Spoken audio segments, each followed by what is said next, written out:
Je reconnais maintenant le chef du troisième groupe d'opposition.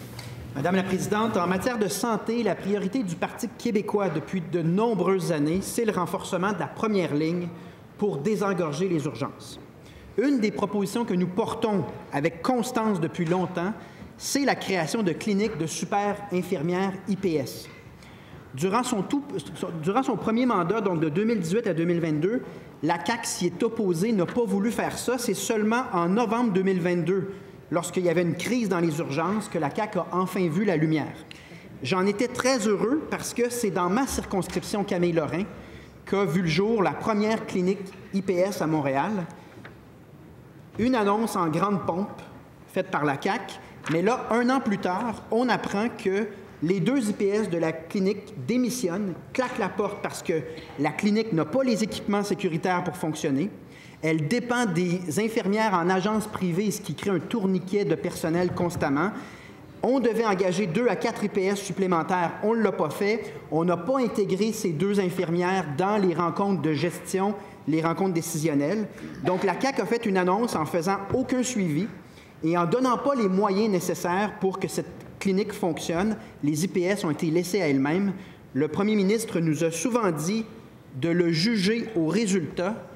La question au premier ministre, quel devrait être le jugement de la population devant des échecs comme ceux-ci? La réponse du premier ministre. Oui. Bien, Madame la Présidente, on est d'accord sur l'objectif. Depuis le rapport de Michel Clair, je pense que c'est pas mal consensuel que la mesure la plus importante pour améliorer l'efficacité du réseau de la santé, c'est la première ligne, c'est de s'assurer que tous les Québécois soient pris en charge par un médecin, une infirmière clinicienne.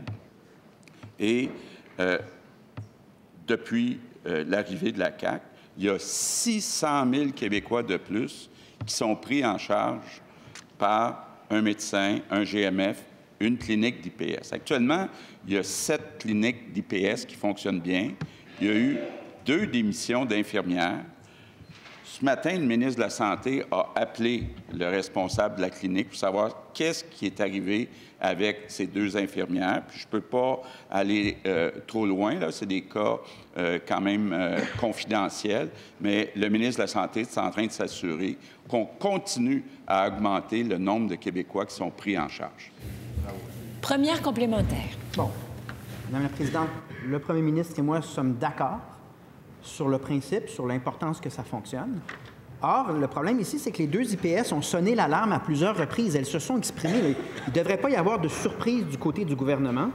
Le gouvernement devait être au courant de ce qui ne fonctionne pas.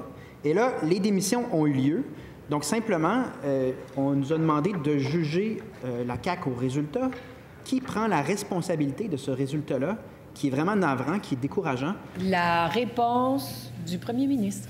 Bien, un bel exemple là, que on peut regarder ce qui va bien, mais on peut aussi regarder ce qui va mal. On a 600 000 Québécois de plus qui ont une prise en charge par un médecin ou une infirmière clinicienne.